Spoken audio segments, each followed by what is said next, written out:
Hey everyone, Sterling here from Day Trading Forex Live, and I'm excited to bring you the trend exhaustion reversal setup. We get a lot of emails from members that have a full-time job. They're not able to trade during the day. They really have a limited schedule. I think that's common for a lot of people, but they want to get into the Forex market. You know, their job's not going well, or whatever the case may be. They want to get into the Forex market, understandably, and they need something that allows them to capitalize on these moves, but not take up a large amount of time. Now, because in general we have our members that trade the smart money strategy based on a lot of different criteria, we have members that do a lot of different things. One of the things that is a strategy that is used for end-of-day type trading is the exhaustion reversal setup, and it's used to spot the weekly reversal. So the first thing you have to do is you have to say, when is it the probability of that weekly move being done? Well, in order to do that, we need to understand how the banks run the market on a weekly basis, or how they trend the market. I recommend you pause the video, grab your pen and paper, write it down. First and foremost, we know that the banks trend the market in cycles of 3. So what we look for is first and foremost, we look for a cycle of 3 separate cycles. Well, let's define those cycles. We want to see those cycles being at least the average daily range, or 90 pips. Whatever one is smaller is fine. If the average daily range is 70 pips, well then 3 70 pip cycles is fine. Now if the average daily range is 150, as we had, maybe back in 2008, then we could go with 90 pip cycles. So 3 cycles, and seeing those cycles at least being each 90 pips or the average daily range, whatever smaller. Third point, have these cycles occurred over 3 or 4 days. So there's a time limit there. We don't want to see it occurring over 12 days, and we don't want to see it occurring over a day and a half. We, in general, want to see 3 to 4 days. That's the third point. Now, the fourth point, was that move overall, was it 150 pips or more? So we want a base criteria.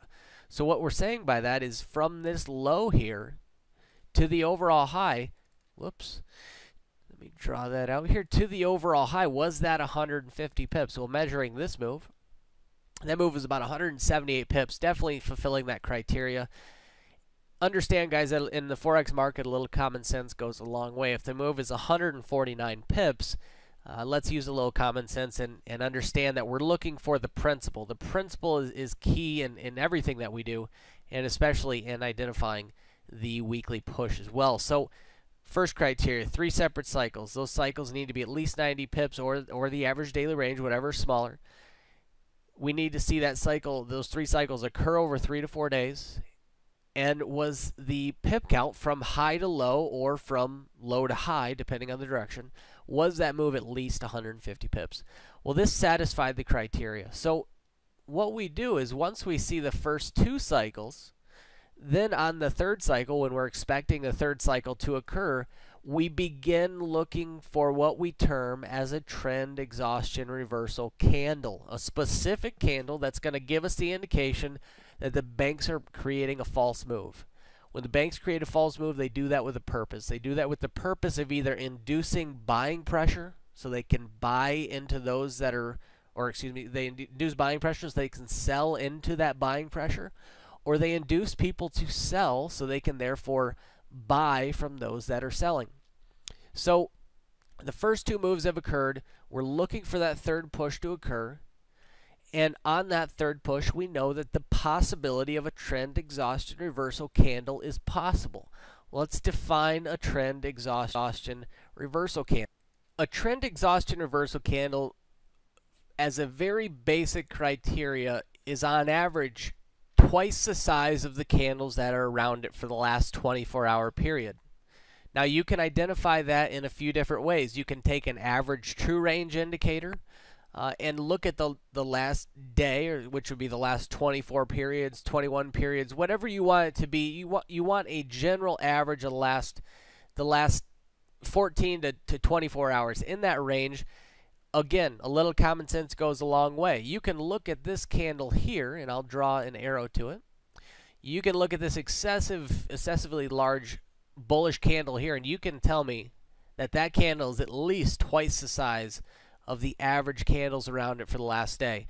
I think that's a pretty common state, or a pretty a pretty normal statement to say that, and that is the base criteria that we want to see. And so going forward, that's the base criteria you want to see for an exhaustion reversal candle. So you've seen 2 cycles, you're looking at the 3rd cycle completing itself, and then you see a candle that is excessively large as compared to the candles that are around it for the last day. That is the key for an exhaustion reversal candle. We'll explain why and what that candle means here in a minute. Now, after we see that candle close, do we know the move is going to stop? Well, no, we don't. The move could very well, in this case, it very well could have continued to the upside. Therefore, what happens next is absolutely critical. What we have to see next is we have to see that move get completely retraced by the end of the New York session. So I don't mean by 5 o'clock. In general, 5 o'clock at the latest, but by by noon, 1 p.m. or 2 p.m. Eastern time, New York time, I want to see that exhaustion reversal candle completely retraced. So when we look at a day, our trading days are from 2 a.m. in the morning to, in general, 11 a.m. in the morning, Eastern time. That's New York time.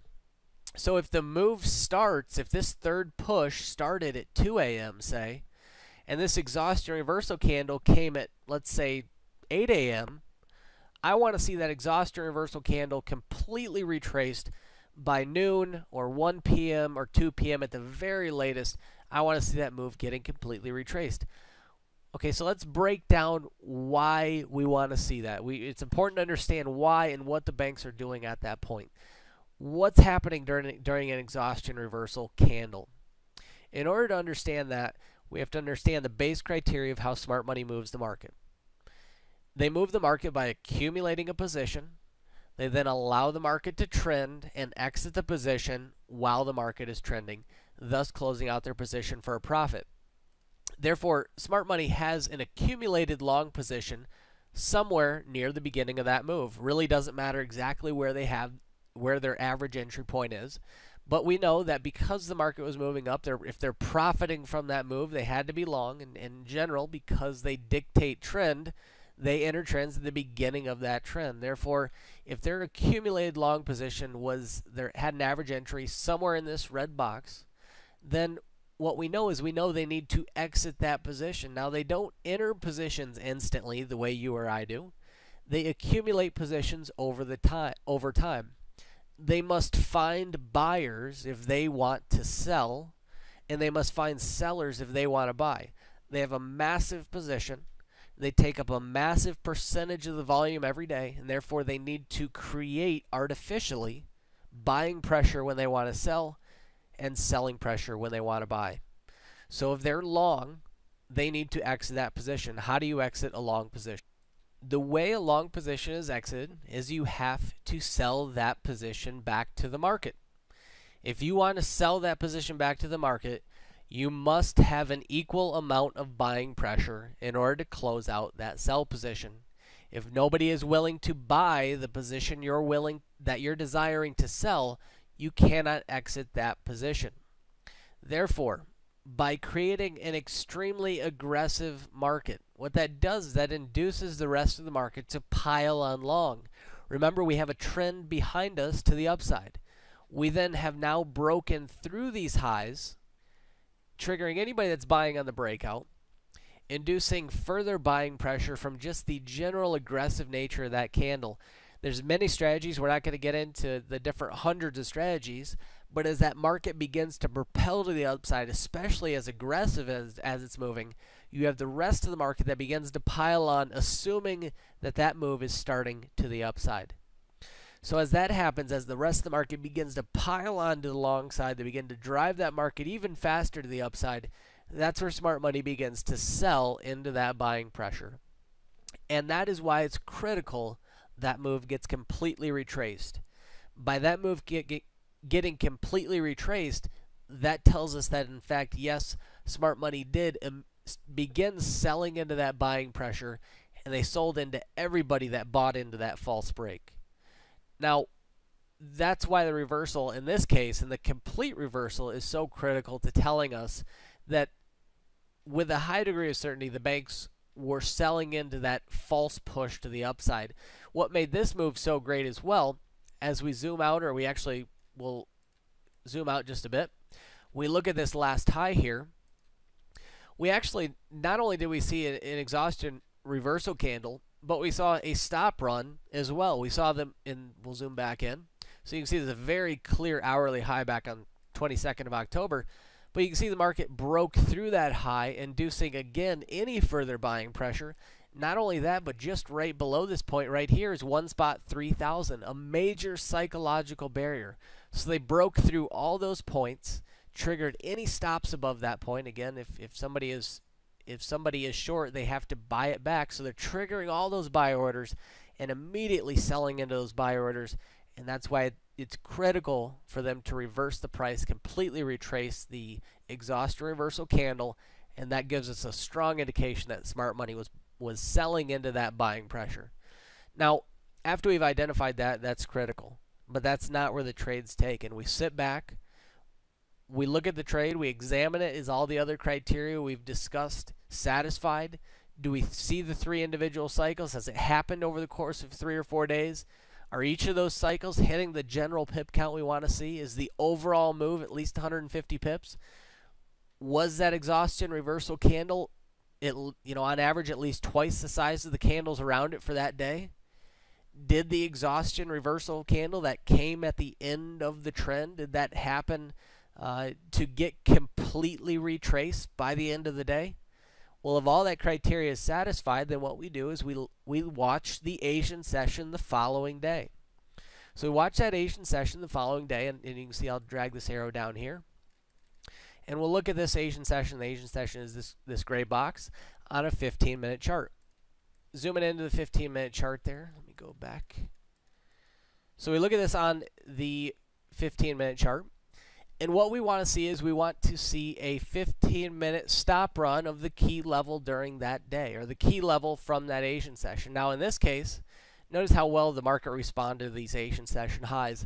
I don't think I have to tell you guys that a very common strategy is to place a stop is your stop goes, if in case of being short the market, if you're short the market, your stop goes above the last high, and if you're long the market, your stop goes below the last low. You guys know that. It's a common strategy that's taught in many different entry strategies. Many people use that for an exit strategy or a way of placing the stops or moving the stops as the market trends in their favor. And that's what we have here. We have the market come down, set a fresh low, and what that does is anybody that's short, what they're going to do when the market sets that fresh low, or when it begins to move off to the downside, is they're going to put their stop just above that last high. Very common strategy. That is the Asian session high as well. The stops go just above that high, and as we see them come to take out the stops, that is the final last bit of information that actually triggers the entry. The trade is taken from that point. That is a double confirmation that smart money is accumulating the positions, they're manipulating the market, they're driving the market into areas where they know they're going to find retail orders. And in this case, selling into buying pressure that's created through their manipulation. If you don't understand this short-term stop run, there's a lot of information on Day Trading Forex Live. You'll find a link below the video if you're on YouTube. A lot of information to understand the stop run video. And you can get a little more information on that to fully understand the 15-minute stop run and understanding manipulation as a whole. So what we're going to do now is we're actually going to look at a current setup. We're going to look at the dollar CAD. We'll zoom over to the dollar CAD and we'll see what we have on the dollar CAD as well. Well, first and foremost, we have 3 individual cycles. Now, the dollar CAD does move a little bit less, so I give it a little bit more leeway. Now, the overall move on this is still 160 pips. But we need to understand that individual pushes on the dollar CAD will be less than they will be on the euro dollar or on the pound dollar, but still this was hitting that overall criteria. Seeing the moves, getting in the average of getting in the range of the average daily range. And this move is occurring over just about 3 days. Now we have from this block to this block is 1 day, 2 days. Now we're coming up on 3 days. And Actually, this move was started a little bit before that, so it is coming up on 3 days. Again, that average right there in the 3 to 4 day range. If we see it a little bit shy or a little bit after, that's okay. We're using some common sense here. We look at the average of how they tend to move the market. So again, 3 individual cycles. We've seen those 3 clear individual cycles. Those cycles have moved at least the average daily range. We're seeing it occur over, on average, 3 to 4 days. And that overall move is at least 150 pips. If this was even a little bit less than 150 pips, because it's the dollar CAD, I would have allowed for it, understanding that each pair moves a little bit different. If it's the euro pound, you're going to have to allow even more room. The euro pound does make a much smaller move than, say, the euro dollar or the pound dollar. So on this third push up, what do I see? Well, I'm not 100% fond of that candle here in between, but I'm going to zoom in a little bit. And if you go back and you look at the average range of these candles here, this candle is just at twice the average range of the candles that are in and around it over the last 24-hour period. So looking at that, you see a candle that is aggressive in nature. It's, again, larger than the candles around it, twice the size of the candles that are around it, looking back to the left here. And then we see a complete retracement of that candle moving forward. We don't want to see we don't want to see a further close higher. The market can break a bit higher, as we discussed in the article. We do not want to see a close higher. We see that move completely retraced, and so the stage has been set. We have all the criteria for the weekly trend to be finished. But now what do we use for that last bit of information? Again, we're going to zoom into a 15-minute chart. Now looking at the 15-minute chart here, we see a very clear high. This is Sunday. We have a Sunday session high. So what we're going to look for is we're going to look for the market to come back into these highs. We're going to look for it to take out those highs and then get rejected from that point. The great part about this strategy is there's another fail-safe built into it. You know, using this second day allows us to have the market, if it doesn't come up into this level, create either the stop run through it with the reversal legs that are breaking. For example, reversal legs would look like this. Maybe they break up above it, and the next candle immediately starts and retraces it. Nice set of reversal legs. Or what we could see is we could see the market, and I'll draw this out here. We could see the market, and you have to excuse my candle drawing ability here, but we could see the market come up, imagine that as a nice shooting star candle formation. Either way, we want to see the manipulation of that level.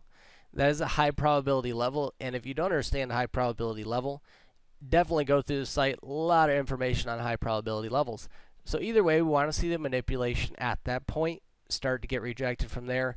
That's where the entry is. If we don't see the manipulation, the trade is not taken. What do I mean by that? Well, let's say, for example, the market starts to work back up. Imagine these as blue bullish candles, and imagine the market just works into that point and never shows any sign of reversal at that level and just continues to break through it and never responds to, even we have a little bit deeper level that we could respond to up here. Nice clear level that we could see retail orders sitting around. But let's say we blow through both of those levels. If we never see the manipulation at a high probability point, then the trade is not taken. That's really the key. There's a lot of fail-safe built into it. And what that does is that allows us to eliminate a lot of trades that would end up in taking a loss. It allows us to just narrow it down to the best trade setups and really keep us from getting into the ones that are going to result in a market that would move against us. The key here is to be very selective. If the criteria is not satisfied, you move on. This is a great strategy for those that have a limited amount of time, or those that have a strategy already, but just want to add another strategy to it.